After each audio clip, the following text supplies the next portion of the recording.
Hey everyone, welcome to the Deep Dive. We always do these super in-depth looks at all things cars on Vintage Car Chronicles, but um, this time we're going to do something special for all you vintage car fans out there. We're going deep into the history of NASCAR. That's right, from its humble beginnings to its global phenomenon status today. We've got a mountain of articles and data to go through, a whole stack of stuff. By the time we're done, you'll be able to drop NASCAR knowledge at any party. You'll be like the NASCAR expert. It's not just about the fast cars and the left turns, though. Oh yeah, there's so much more to it. It's American culture, technology, social issues. It's got it all. It's really fascinating how it all comes together. Yeah, it really is. Okay, so let's get started. Where do we begin with this whole NASCAR thing? Well, we got to start with the roots. The roots, okay. We're talking souped-up cars, tearing through the night, Uh-huh. loaded with illegal moonshine, outsmarting the law. Sounds a little bit dangerous. Oh, it was. Okay, so who are we talking about here? The original NASCAR heroes, the bootleggers.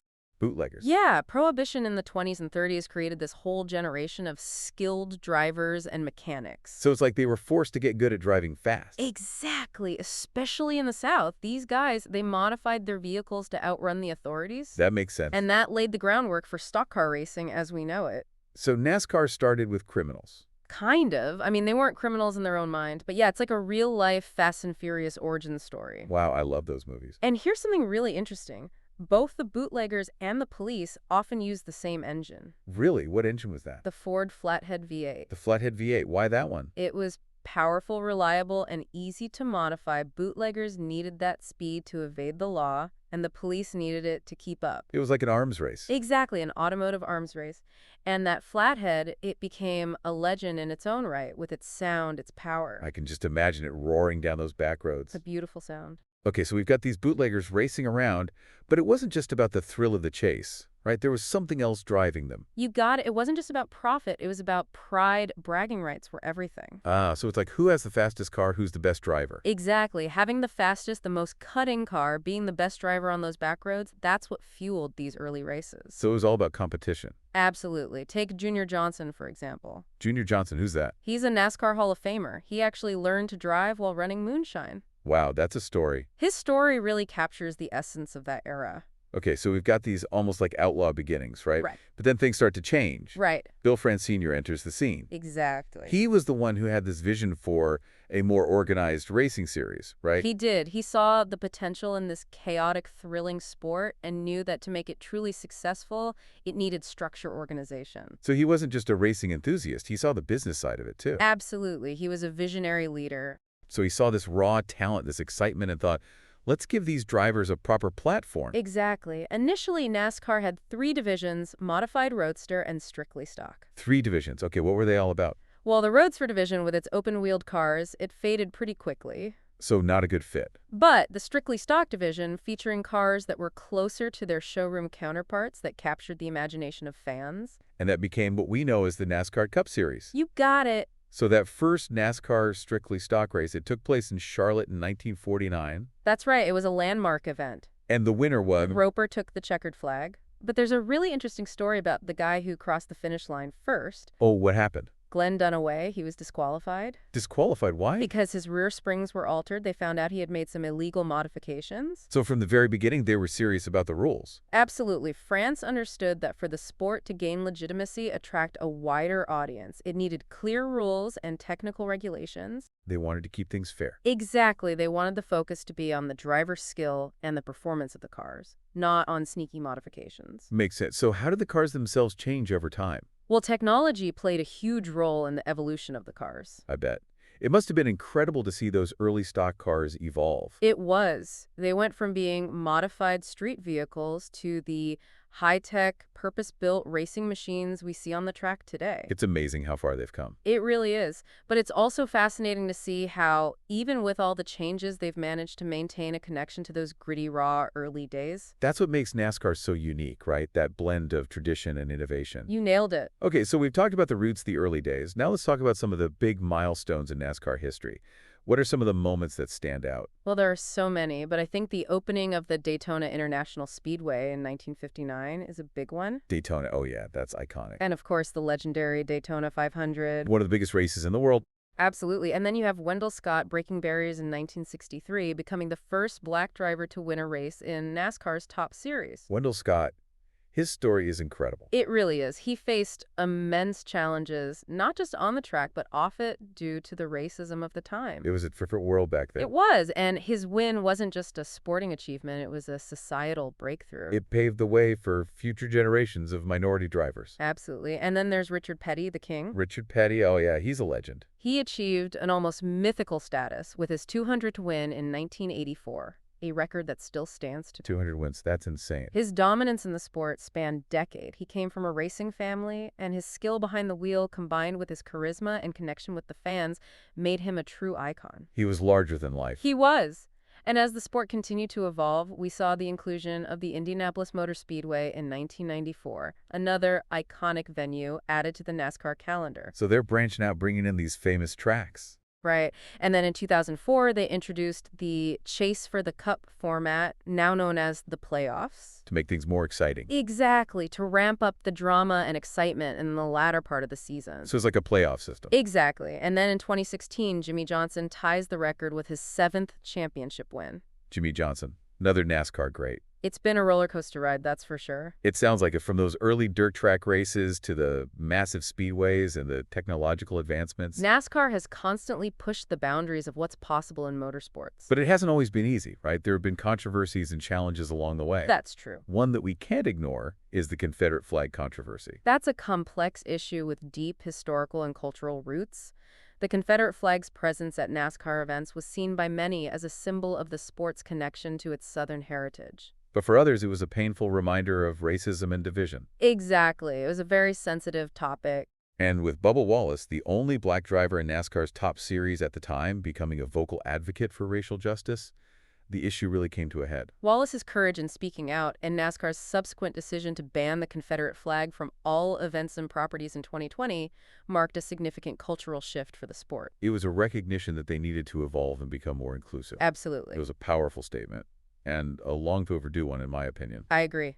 Okay, so let's move on to another aspect of NASCAR's evolution, global expansion. They've really been pushing to reach audiences beyond the United States. It's a natural progression for a sport that's gained such immense popularity. They've established international series in Canada, Mexico, Europe, even Brazil. Wow, they're really spreading out. It's about tapping into new markets, attracting international talent, and showcasing the excitement of NASCAR to the world. It's about growth and taking the sport to a whole new level.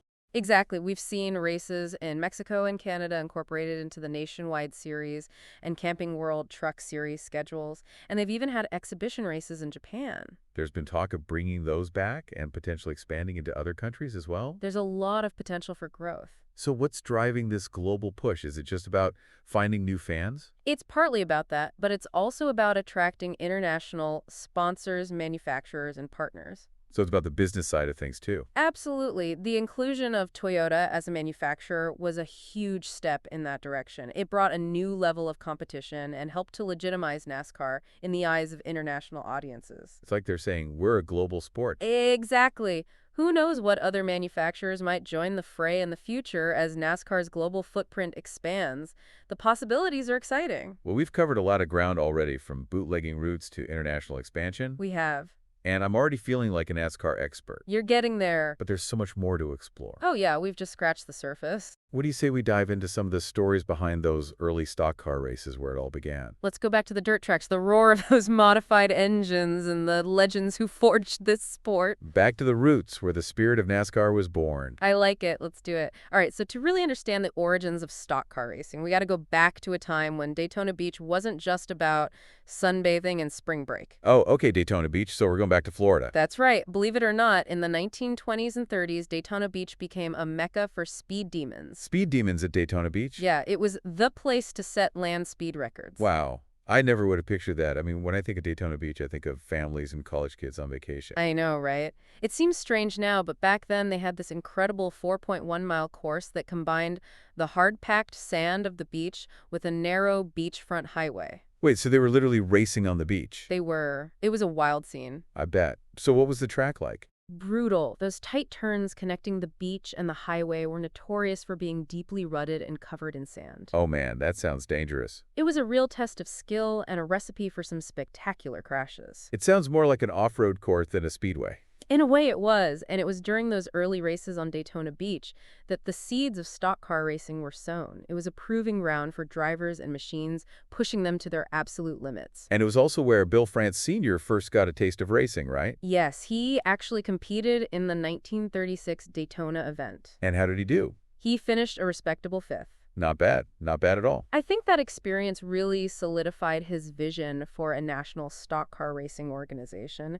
He saw the potential in those chaotic races, the raw talent, the excitement. And he knew that with the right structure and organization, it could become something truly special. Exactly. It's amazing how certain events can shape history. It really is. So France recognized the need for organization, but it wasn't an easy path for him, was it? Not at all.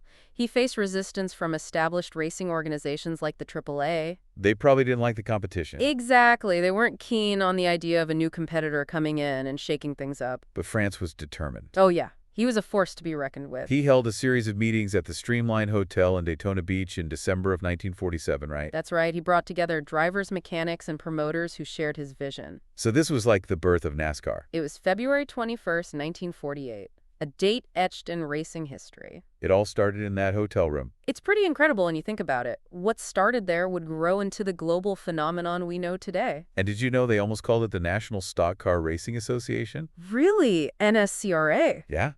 Can you imagine? That's a mouthful. Thank goodness for Red Fox. Red Fox, who was that? He was the mechanic who suggested the snappier name National Association for Stock Car Auto Racing. NASCAR, much better. Way better. Now, while the strictly stock division, which eventually became the Cup Series, gets most of the attention, NASCAR wasn't just a one-trick pony in those early days. Right.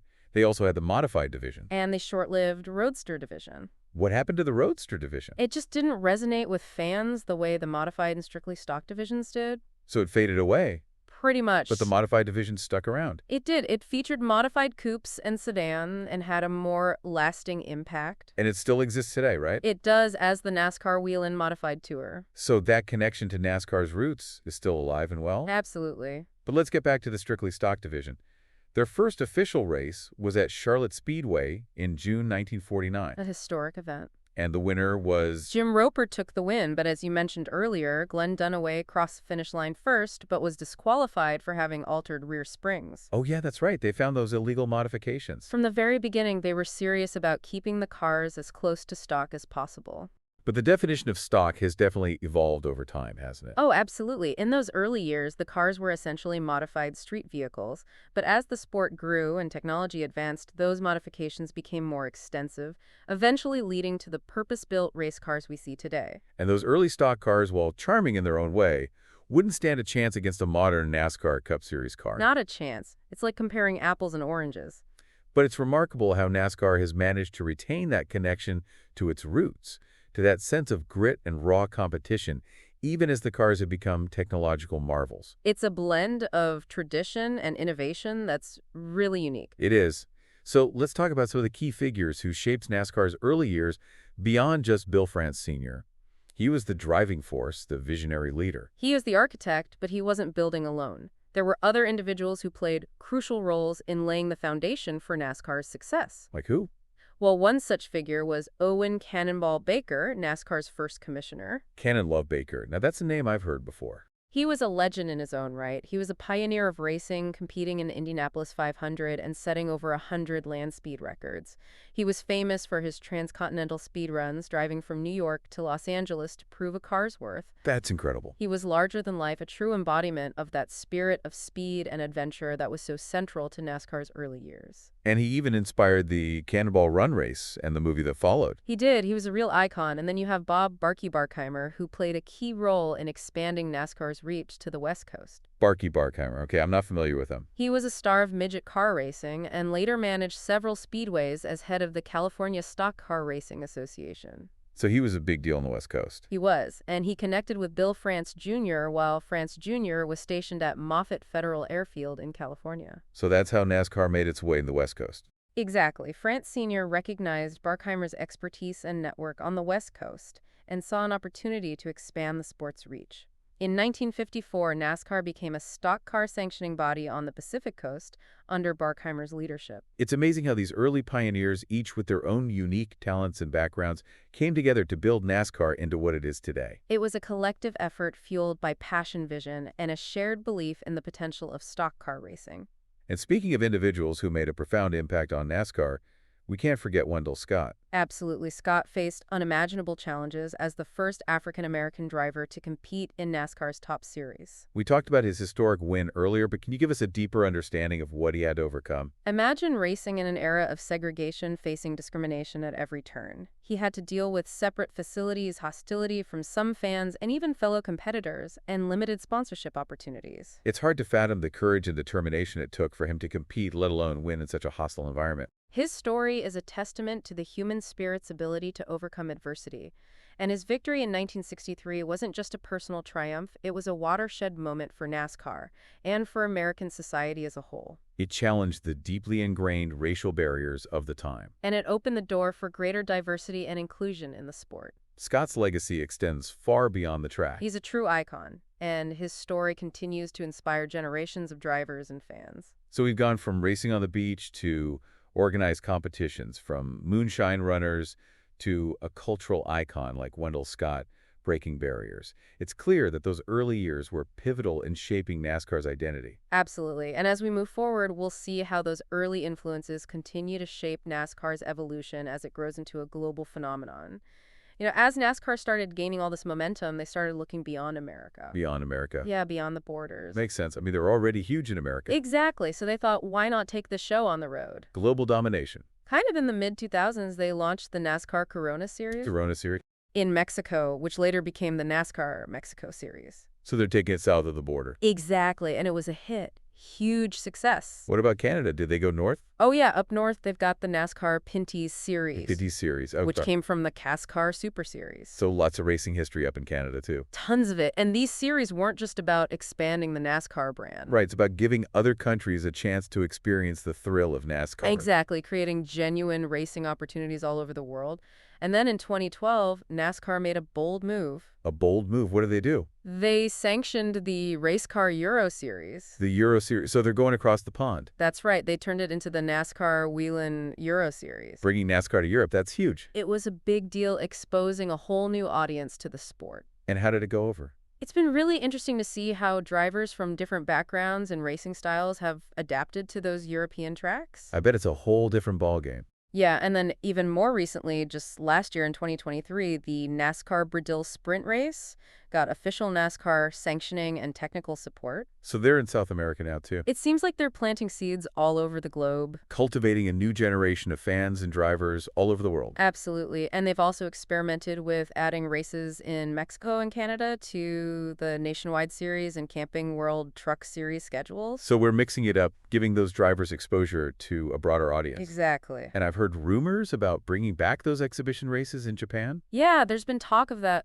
maybe even making them a regular part of the schedule. So who knows what the future holds? They could be racing everywhere. It's exciting to think about, but expanding globally isn't just about hosting races in different countries. Right? It's about more than just the races. It's about forging partnerships with international sponsors and manufacturers. So it's about the business side of things, too. Absolutely. Getting companies like Toyota on board was a major coup for NASCAR. It brought in new technology, a fresh perspective. And it really helped elevate the sport's international profile. So who knows what other manufacturers might be interested in joining the NASCAR family as it expands its global footprint. The possibilities are endless. Well, we've talked a lot about global expansion, but let's not forget that NASCAR's core strength has always been its fans. Absolutely. Those diehard fans who fill the grandstands week after week. They're the heart and soul of the sport. And NASCAR has always understood that they've made changes to the racing format, like introducing the chase for the Cup. Now known as the playoffs. Right, to create more excitement and drama for the fans. And they've also embraced technology to enhance the fan experience. From in-car cameras that give us a driver's eye view of the action to interactive apps that provide real-time data and insights. They're constantly looking for ways to make the sport more engaging and accessible. And they've done a fantastic job of adapting to the changing media landscape and engaging with fans on multiple levels. Speaking of digital engagement, we can't overlook the rise of esports and sim racing. especially the NASCAR Coca-Cola iRacing series. It's attracted a whole new generation of fans. People who might not have considered themselves motorsport enthusiasts before. And it's not just a game anymore. It's serious competition. It's really elevated sim racing to a whole new level. And for NASCAR, it's another avenue to reach new audiences and introduce them to the thrill of the sport. It's a brilliant strategy. It is. So from those early days of souped-up street cars racing on dirt tracks, NASCAR has come a long way. It's become this global phenomenon, embracing technology diversity and constantly evolving. And through all those changes, it's managed to retain its core essence. Close racing, fierce competition, and the raw thrill of speed. It's a testament to the vision of those early pioneers and the unwavering passion of the fans who have made this sport what it is today. Couldn't have said it better myself. Well, it looks like we've reached the finish line of our deep dive into NASCAR history and evolution. Time flies when you're having fun. It really does, and I have to say, I'm blown away by how much we've uncovered from those bootlegging roots to global expansion, from dirt tracks to the digital world. It's been an incredible ride. It really has. A huge thank you to you, our listeners, for joining us on this wild ride through NASCAR history. And remember, this was a special episode curated just for you, Vintage Car Chronicles fans. So don't forget to tune into Vintage Car Chronicles every day for your daily dose of automotive goodness. We'll be exploring all sorts of fascinating topics from the world of cars, racing, and everything in between. We'll see you there. Now, before we hit the brakes on this episode, we want to leave you with something to think about. Something to ponder. What other aspects of motorsport history would you like to explore? Let us know. Your curiosity fuels our deep dives. Until next time, keep those engines revving.